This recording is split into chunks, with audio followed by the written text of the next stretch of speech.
Hi everyone, welcome back. आज हम लोग स्टैटिस्टिकल मैकेनिक्स पे जो हम लोगों ने सीरीज शुरू करी है उसका सेकंड लेक्चर लेके आए हैं, जिसमें कि हम लोग जो अलग अलग डिस्ट्रीब्यूशंस पढ़े थे हम लोगों ने फर्मी डिराक और बोज़-आइंस्टाइन, मैक्सवेल बोल्ट्जमैन, इनकी थोड़ी सी हम डिटेल एनालिसिस करेंगे। मतलब ज़्यादा डीप नहीं जाएंगे इसमें, केवल हम लोग नंबर ऑफ वेज कैलकुलेट करेंगे और कुछ छोटी छोटी बातें करेंगे इसमें। तो चलो शुरू करते हैं। सबसे पहले अगर अपन बात करें, उस दिन क्या पढ़ा था हम लोगों ने, उस दिन हम लोगों ने सिंपल पढ़ा था statistical mechanics is just a study of particles. Particles हम लोगों ने दो तरह के देखे थे, क्वांटम थे, क्लासिकल थे। अगर नहीं देखा है वो वीडियो तो पहले वो जाके देखो, बाद में देखना, वरना कुछ पहले नहीं बढ़ने वाला है, फिर हमसे बोलोगे। ठीक, तो क्लासिकल, क्वांटम। क्वांटम में दो बड़े थे, फर्मियंस और bosons. Classical particles, fermions, bosons, तीन तरह के बन गए थे। क्लासिकल के लिए जो स्टैटिस्टिक्स आई थी वो आई थी मैक्सवेल बोल्ट्जमैन, फर्मियंस के लिए आई थी फर्मी डिराक और बोसॉन्स के लिए आई थी बोज़-आइंस्टाइन। ठीक भाई, ये बात अपने को समझ आती है। अब हम सबसे पहले बात करेंगे आज फर्मी डिराक के लिए नंबर ऑफ वेज कैसे कैलकुलेट करता है फर्मी डिराक। सिंपल सिंपल फॉर्मूले हैं, सिंपल, ज़्यादा इसमें इसका कोई डेरिवेशन वगैरह नहीं करने जा रहे। फर्मी डिराक स्टैटिस्टिक्स, इसके लिए बेसिकली नंबर ऑफ वेज का क्या मतलब होता है। जैसे अपन बात करें, सॉरी फर्मी डिराक नहीं, पहले अपन मैक्सवेल बोल्ट्जमैन पर चर्चा करेंगे।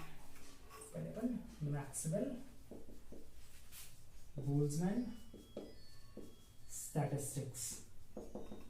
ठीक, मैक्सवेल बोल्ट्जमैन स्टैटिस्टिक्स क्या होती है कि अगर अपन बात करें कि मान लो हमारे पास बोला गया कि 3 कमरे हैं। ठीक, 3 कमरों में आप लोग, मान लो घर में 3 सदस्य हैं, माताजी, पिताजी और आप। ठीक, ऐसा मान के चलते हैं, या कोई भी आप 3 सदस्य मान लो। आपसे बोला जाए कि आप 3 कमरों में किस तरह से रह सकते हैं। पहली कंडीशन, कमरों को मान लो, कमरा नंबर 1, कमरा नंबर 2, कमरा नंबर 3, इसे होटल में होते हैं। ठीक, तो पहली कंडीशन क्या हो सकती है, कमरा नंबर 1 में आप रहो, कमरा नंबर 2 में आपकी माता जी रहे, कमरा नंबर 2 में आपके पिताजी रहे। ठीक, दूसरी सिचुएशन, कमरा नंबर 1 में आपकी माता जी रहे, कमरा नंबर 2 में आपके पिताजी रहे, कमरा नंबर 3 में आप रहे। तो इस तरह से आप नंबर ऑफ वेज कैलकुलेट करते हैं कि कितने तरह से हम उस इन जो हमारे लेवल्स हैं इसमें रह सकते हैं। ठीक, तो इसी तरह से पार्टिकल्स की बात करते हैं, तो पार्टिकल्स का मतलब जो क्लासिकल पार्टिकल्स होंगे, जो क्लासिकल पार्टिकल्स में कोई हम मतलब जो क्वांटम लेवल पे जाके बात नहीं, क्लासिकल पार्टिकल्स जो हमारे ये बॉल हो गई, हमारे पत्ते हो गए, जो भी क्लासिकल पार्टिकल्स आप जानते हो। ठीक, तो क्लासिकल पार्टिकल्स की अगर अपन चर्चा करें तो उसको कैलकुलेट करने का तरीका क्या है, सिंपल सा तरीका है। फॉर्मूला पे अगर जाए तो फॉर्मूला देखने में थोड़ा सा खतरनाक लगता है, कुछ इस तरह से लिखते हैं इसको, factorial n upon factorial n1 factorial n2, और जहां तक भी आपको नंबर दिए जाते हैं।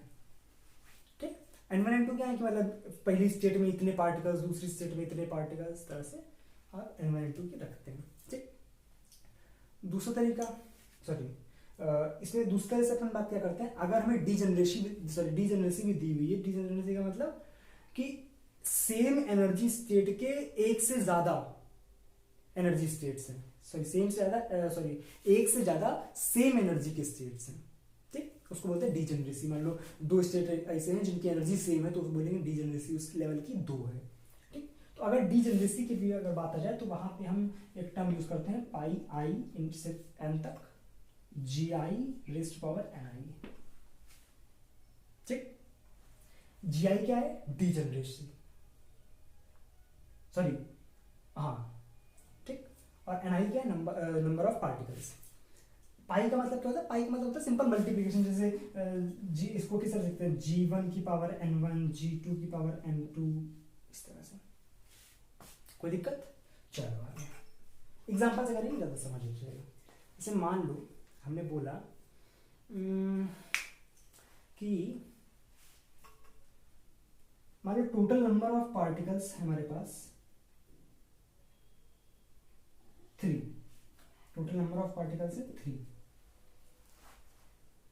और हमने बोला कि स्टेट्स है हमारे पास 3, स्टेट्स हमारे पास 3, और हर एक स्टेट में केवल एक पार्टिकल रह सकता है।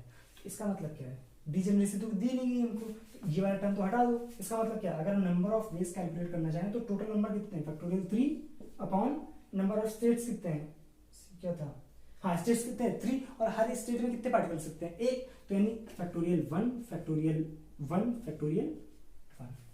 पहले पार्टिकल के लिए n1 पहले स्टेट में एक आ सकता है, दूसरे में भी एक आएगा, तीसरे में भी एक आएगा, तो इसको हम किस तरह से सकते हैं, इसका मतलब कितना होगा 3 इंटू 2 इंटू 1/1, 3 टू 6 तरीकों से वो कह सकते हैं। वही जो भी हम लोगों ने एग्जांपल लिया था मम्मी पापा वाला आपका वाला, तो वो टोटल 6 तरह के केस बनते हैं, समझ रहे ना।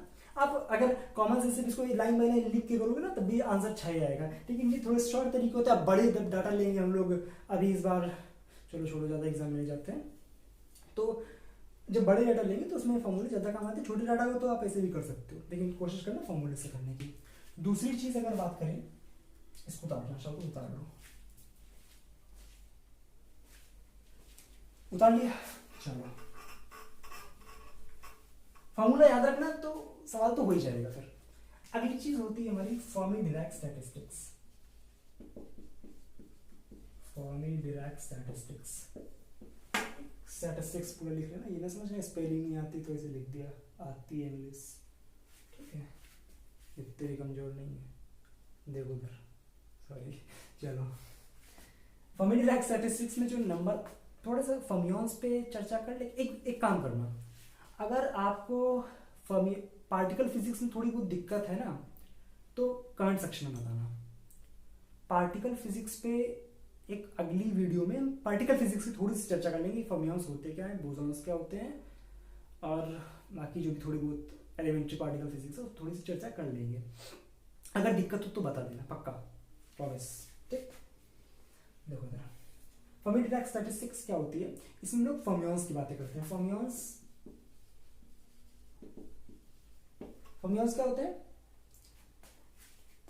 जो कि हमारे एक एनर्जी, ये हमारे क्वांटम पार्टिकल्स होते हैं। क्वांटम पार्टिकल्स इस तरह के होते हैं कि ये एक एनर्जी स्टेट में केवल एक ही आ सकता है, एक एनर्जी स्टेट में केवल एक ही आ सकता है। इसका मतलब क्या है, और दूसरी चीज ये इनडिस्टिंग्विशेबल होते हैं, ये इनडिस्टिंग्विशेबल, स्पेलिंग देख लेना, ठीक है, अभी इंग्लिश वाली बात कर रहे थे, इनडिस्टिंग्विशेबल। दूसरी चीज इनडिस्टिंग्विशेबल, और एक एनर्जी लेवल में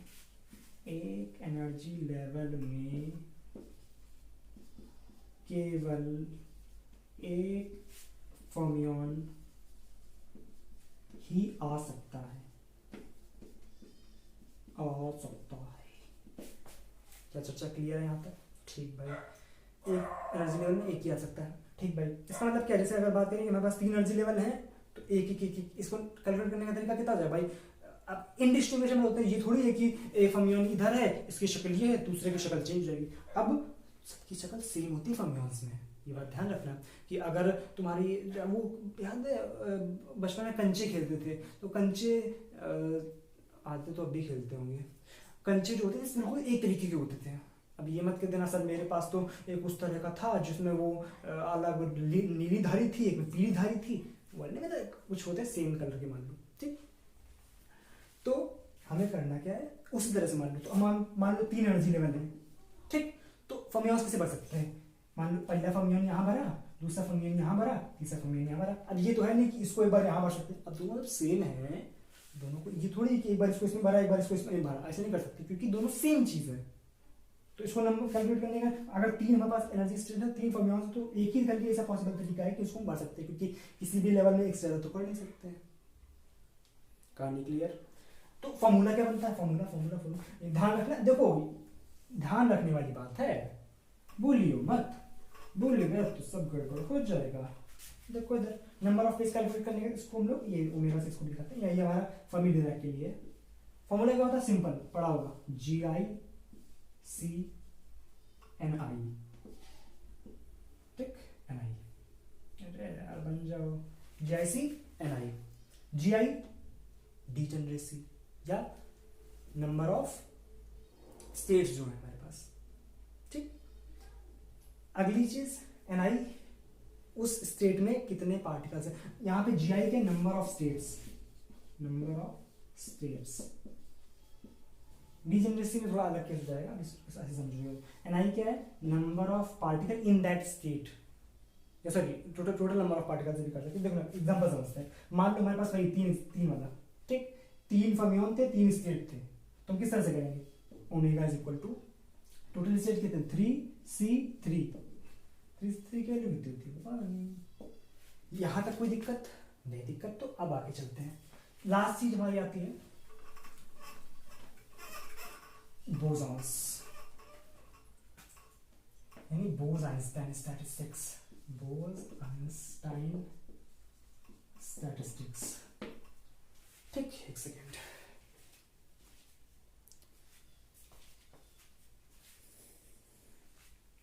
थोड़ा जल्दी से बातें करते हैं इस पे। बोस-आइंस्टाइन स्टैटिस्टिक्स में क्या होता है, हमारा डायरेक्ट फॉर्मूले पे बात करते हैं, इसको हम किस तरह से कैलकुलेट करते हैं। हाँ, बोसॉन्स की अगर अपन चर्चा करें तो एक काम करना, बता भी देता हमको कि बोसॉन्स फर्मियन सही से पता है, नहीं तो मैं अगले वीडियो में बता दूंगा मैं, ठीक है। चलते हैं, हाँ, फॉर्मूला से क्या होता है, ni plus G I minus 1 upon factorial ni into factorial G I minus 1, ठीक। फिर वही चीज़ है, ni तुम्हारे number of particles and G I number of states, इस तरह से कर सकते हैं। एक एग्जांपल लेके कर लो, मान लो हमारे पास 3 पार्टिकल्स हैं या 3 बोसॉन्स हैं,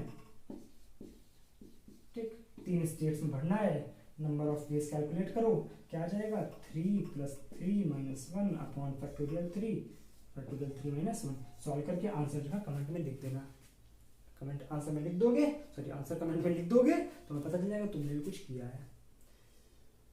चर्चा क्लियर? तो आज की वीडियो में इतना ही रखते हैं, अगले वीडियो में हम लोग इसके आगे की बातें करेंगे। और वो बात करी थी ना फर्मियन और बोसॉन्स पार्टिकल फिजिक्स की, कोई दिक्कत हो तो अगले वीडियो में बता देना और लाइक कर देना, ठीक है, यहाँ पे लाइक कर देना, सब्सक्राइब कर लेना और साथ में बेल आइकन दबा देना। बेल आइकन नहीं दबाओगे तो मेरी अगली वीडियो जो होगी वो आएगी नहीं, तुम हमसे कहोगे तुमने वीडियो नहीं भेजी, ठीक है। तो चलो, थैंक यू सो मच, और शेयर कर देना दोस्तों के साथ। चलो, बाय बाय।